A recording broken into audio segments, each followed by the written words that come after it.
1 Corinthians chapter 7. Now, concerning the things whereof ye wrote unto me, it is good for a man not to touch a woman. Nevertheless, to avoid fornication, let every man have his own wife, and let every woman have her own husband. Let the husband render unto his wife due benevolence, and likewise also the wife unto the husband. The wife hath not power over her own body, but the husband. And likewise also the husband hath not power over his own body, but the wife. Defraud ye not one another, except it be with consent for a time, that ye may give yourselves to fasting and prayer, and come together again, that Satan tempt ye not for your inconsistency. But I speak this by permission, and not of commandment.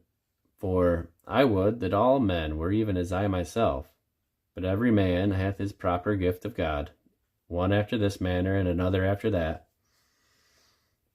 I say therefore to the unmarried and widows, it is good for them, if they abide even as I. But if they cannot contain, let them marry, for it is better to marry than to burn. And unto the married I command, yet not I, but the Lord, let not the wife depart from her husband. But, and if she depart, let her remain unmarried, or be reconciled to her husband. And let not the husband put away his wife. But to the rest speak I, not the Lord. If any brother hath a wife that believeth not, and she be pleased to dwell with him, let him not put her away. And the woman which hath an husband that believeth not, and if he be pleased to dwell with her, let her not leave him. For the unbelieving husband is sanctified by the wife, and the unbelieving wife is sanctified by the husband. Else were your children unclean, but now are they holy. But if the unbelieving depart, let him depart. A brother or sister is not under bondage in such cases, but God hath called us to peace.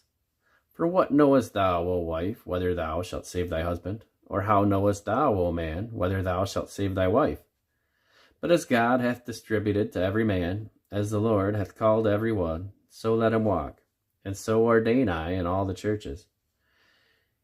Is any man called being circumcised? Let him not become uncircumcised. Is any called in uncircumcision? Let him not be circumcised. Circumcision is nothing, and uncircumcision nothing, but the keeping of the commandments of God. Let every man abide in the same calling wherein he was called. Art thou called being a servant? Care not for it, but if thou mayest be made free, use it rather. For he that is called in the Lord, being a servant, is the Lord's freeman. Also, likewise, he that is called being free is Christ's servant. Ye are bought with a price.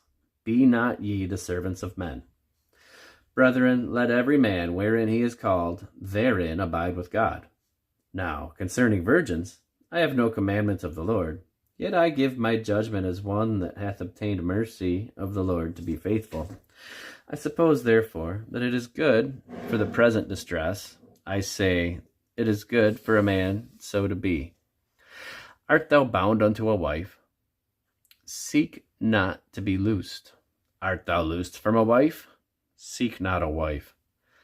But, and if thou marry, thou hast not sinned. And if a virgin marry, she hath not sinned. Nevertheless, such shall have trouble in the flesh, but I spare you.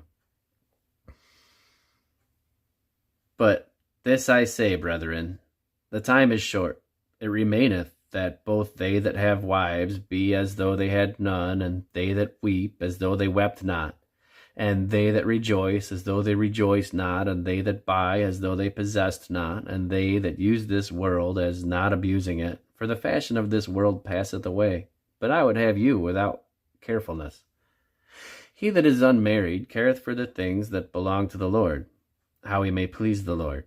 But he that is married careth for the things that are of this world, how he may please his wife. There is difference also between a wife and a virgin. The unmarried woman careth for the things of the Lord, that she may be holy, both in body and in spirit. But she that is married careth for the things of the world, how she may please her husband. And this I speak for your own profit, not that I may cast a snare upon you, but for that which is comely, and that ye may attend upon the Lord without distraction. But if any man think that he behaveth himself uncomely toward his virgin, if she pass the flower of her age, and need so require, let him do what he will, he sinneth not, let them marry. Nevertheless, he that standeth steadfast in his heart, having no necessity, but hath power over his own will, and hath so decreed in his heart that he will keep his virgin, doeth well. So then, he that giveth her in marriage doeth well, and he that giveth her not in marriage doeth better. The wife is bound by law as long as her husband liveth, but if her husband be dead, she is at liberty to be married to whom she will, only in the Lord. But she is happier if she so abide, after my judgment, and I think also that I have the Spirit of God.